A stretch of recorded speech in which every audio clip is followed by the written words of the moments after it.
un petit entraînement avant de défier le Brésil, faut-il voir ce match comme une répétition générale à 3 mois du mondial? On va donner la parole à Kylian Mbappé, qui a parlé hier à Sacha Nokovic. Écoutez-le. Quand tu joues contre le Brésil, on oublie vite que c'est un match amical. C'est vraiment incroyable de pouvoir jouer contre eux. C'est incroyable aussi pour nous parce qu'on va pouvoir se confronter à une équipe qui potentiellement peut gagner la Coupe du Monde. Donc ça va nous permettre aussi de pouvoir nous jauger un petit peu, même si on ne peut pas tirer beaucoup d'enseignements, mais il y a quand même quelques enseignements qu'on va pouvoir tirer de ce rassemblement. Alors, quel sens a donné à ce match France-Brésil à 3 mois du mondial? Une répétition générale, quelques enseignements, comme nous a dit Kylian Mbappé. Deux chroniqueurs ne sont pas d'accord. C'est le premier duel. On y va. Oui, Hugo. Non, Nico. Hugo, oui, vous avez la main face à Nico Villas. Bah oui, c'est une répétition générale parce que déjà on l'a vu, ils sont dans l'hôtel où ils seront pendant la Coupe du Monde, ils vont jouer dans un stade qu'ils vont aussi fréquenter face à un adversaire qui, comme eux, va être l'un des prétendants au titre dans cette Coupe du Monde. Et puis surtout, après s'être frotté aux terribles Islandais, Azerbaïdjanais, Ukrainiens, et ben les Français ont besoin d'un gros match, d'un gros nom. La dernière fois, c'était contre l'Allemagne, ils s'en étaient plutôt bien sortis. Et je finirai en disant que Didier Deschamps a battu tout le monde, mais pas le Brésil.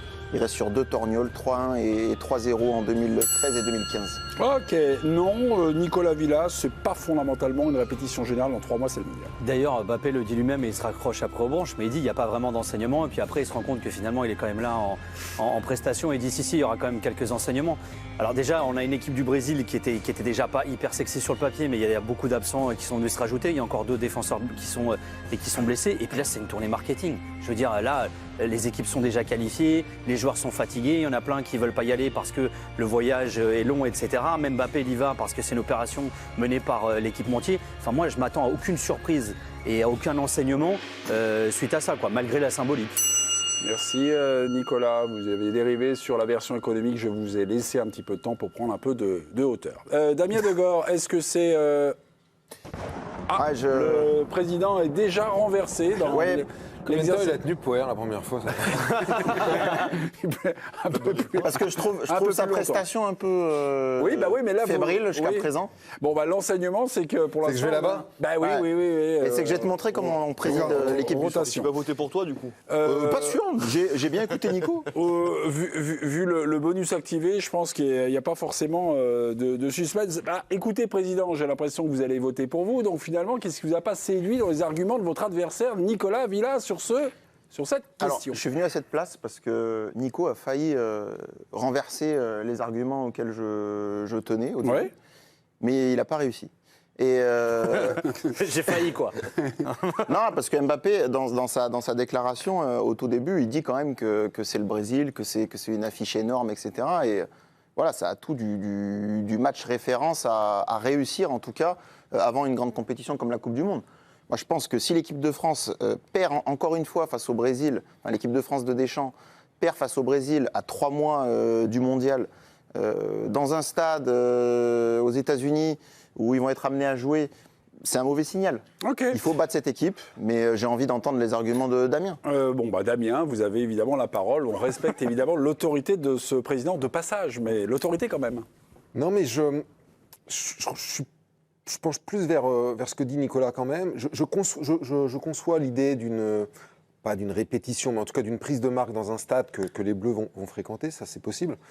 C'est à la marge. Mais j'ai vraiment jamais cru au fait que les matchs du mois de mars soient des répétitions générales où on tire des enseignements avant le mois de juin. Je me souviens très bien avant 2018, ça m'avait marqué. La défaite contre la Colombie ? Non, mais pas que la défaite contre la Colombie. Je me souviens des victoires de l'Espagne. Qui avait impressionné tout le monde sur ce plateau. Ouais. Et tout le monde voyait l'Espagne. Mais c'est évident que l'Espagne allait être championne du monde. Ouais. Bon, l'Espagne, je sais plus, 8e, ils se font sortir.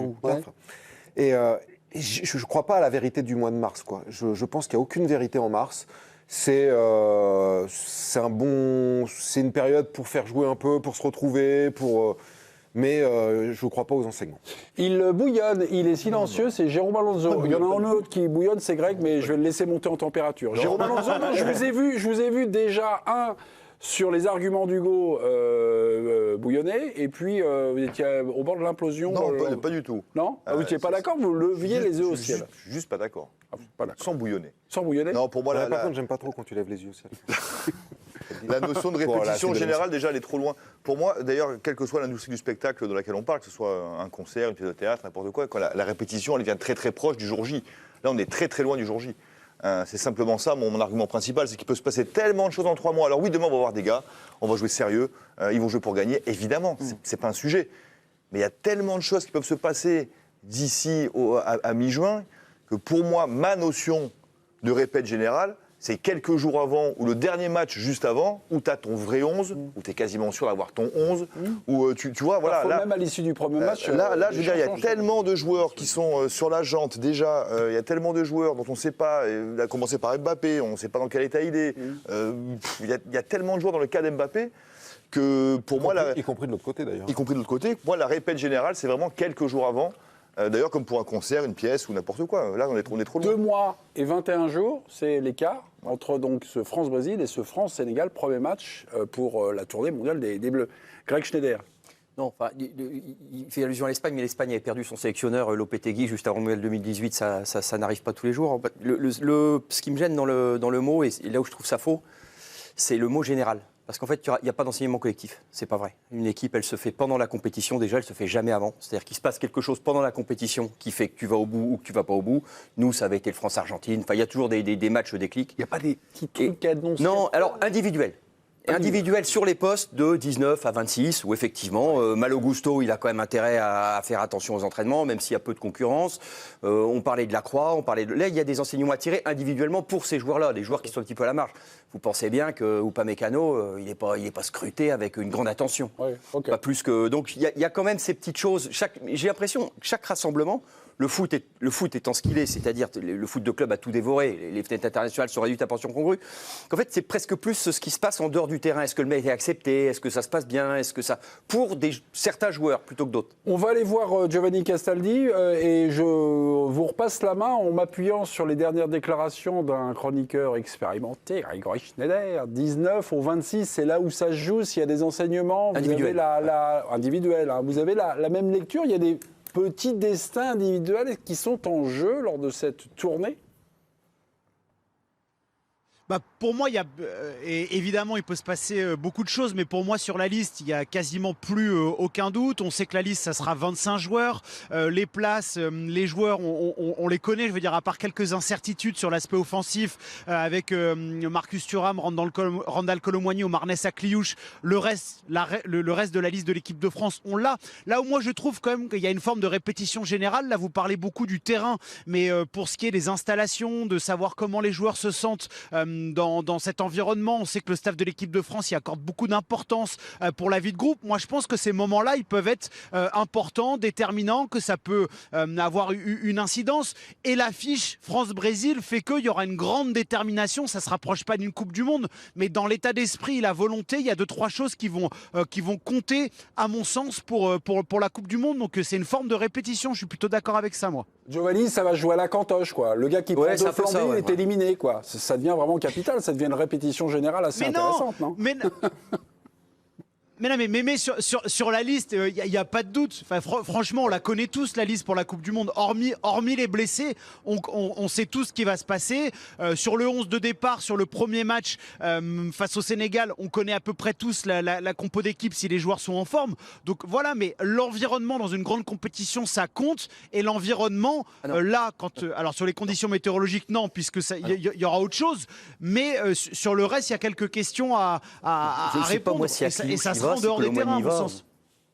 Il y a juste une petite notude que vous voulez acheter. Mais Greg, il l'a dit, Kolo Muani ou Akliouche. Ouais, mais voilà, c'est pas rien de savoir si Akliouche y va ou si Kolo Muani y va. Alors effectivement, c'est 3-4 postes, mais c'est voilà. Oui, c'est bien sûr que c'est à la marge. Oui, bien sûr. Oui, c'est à la marge. Oui, Au Brésil, ils ont plus d'incertitudes, rassure-toi. Giovanni, je vous quitte, je vous embrasse. Jérémy, vous le saluez évidemment, l'homme qui est derrière la caméra. Et rappelons que Giovanni Castaldi, c'est une tenue par plateau, puisque vous avez changé de plateau en 5 minutes d'émission. Il est un peu grand. C'est vraiment c'est grand. Claire, la blessure de Mbappé, là ça va mieux, il est en équipe de France, mais cette blessure au genou a fait parler en Espagne. De quoi s'agit-il? Racontez-nous. En Espagne, en effet, donné par RMC hier, confirmé par Radio Copé aujourd'hui, en fait c'est le mauvais genou de Kylian Mbappé qui aurait été ausculté, c'est-à-dire le droit et non le gauche qui aurait dû l'être. C'est le spécialiste qui l'a consulté, le spécialiste français, qui a confirmé le mauvais travail du staff médical du Real Madrid. L'IRM aurait été réalisé sur la mauvaise jambe, ça vous l'avez compris. Et ça a même plutôt été confirmé à demi-mot par Kylian Mbappé qui a déclaré « Ça va bien, j'ai récupéré à 100%. J'ai eu la chance de trouver le bon diagnostic quand je suis rentré à Paris. » Voilà. Mais Ça me rappelle le film Les Sudway, vous savez, où le mec opère toujours. Il laisse le ciseau. Il a plus de jambes. Le gars Non, mais et tout. On raccourcirait encore un peu de main. Oui, hein, non, mais c'est incroyable quand Mais même. comment c'est possible? Parce qu'une IRM, on n'est pas sous anesthésie générale. Non, mais en fait, l'IRM. Non, mais. Non, mais J'ai bien Mbappé, compris, il sait à si quel j'ai bien genou il a compris. mal. Damien Degor. Non, mais l'IRM, c'est pas le mauvais genou qui est passé à l'IRM, puisque les deux genoux sont ensemble. le corps, Oui, il va en l'IRM entier, dans le ouais. tube. C'est juste qu'ils ont lu l'image du mauvais genou, quoi. Voilà, c'est tout. Donc les deux genoux vont ensemble sur une IRM. Bah ouais, mais Non, mais quand tu rentres dans le tube, en Il y a fait, du- tu quand t'es rentres dans le le tube, corps en c'était entier. deux genoux C'est pas qui- juste une c'est- jambe, voilà. en fait. il y a du produit de contraste, il y a des trucs comme ça, non pour, Non, pas Oui, nécessairement. si, c'est dans les Pas veines. C'est dans les veines, donc ça irrigue. Non, il y a pas pas nécessairement. forcément de produit de Non, pas forcément. Les gars, vous avez fait médecine? Oui. Non, mais j'ai déjà Non, mais j'ai fait des Ah oui, erreurs. Il a fait une IRM, on ouais. était 1000. Vous avez déjà fait une IRM? Non, mais par contre, moi, il y a juste un point qu'on n'a pas Parce que évoqué. ça n'a pas douillé. Sur la dimension répétition générale, enseignement intérieur. Il y a un truc qui s'est passé, je pense que vous avez dû en parler un peu hier, beaucoup même, sur Zinedine Zidane. Ouais. C'est pas tant le fait que Zinedine Zidane soit nommé que l'interview donnée par Philippe Diallo. Ouais, au Figaro. Ouais, mais c'est pas l'interview, en fait, c'est les conséquences de l'interview. Moi, je peux vous dire que ce matin, quand ils sont partis, l'équipe de France, quand ils ont pris l'avion et qu'ils ont vu la une de l'équipe Ouais, avec Zidane, ouais. ben, ils n'étaient pas très contents. Mais ils n'étaient pas fâchés après l'équipe.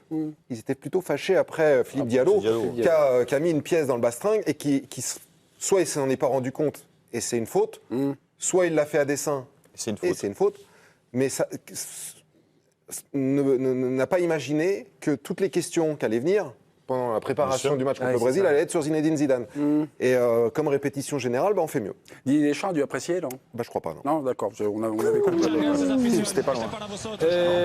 Monsieur Guillemet, 49, large victoire. Monsieur Villa, 51. Large victoire. Non, c'est les plus belles. Ouais, ça, tu crois? Ah bah c'est les plus belles. Et tu sais quoi? Tac. Il serait resté à sa place, ce qu'il ne sait pas faire, mais il serait resté à sa place. Il aurait peut-être eu 51. Damien, Face à la vie de tout justement, le j'allais plateau. oublier, vous me le rappelez en creux. je suis Hugo, président. vous revenez à votre place dans le Ville-Peuple et le Il a président fait de exprès, il a fait Gore. exprès. Je sais qu'il a Le point, vous l'êtes. Non, je le donne à Nicolas Villas, parce que je sais écouter le plateau, et je sais écouter le... Merci. les gens qui votent aussi. Merci, Hugo. Merci. Bravo.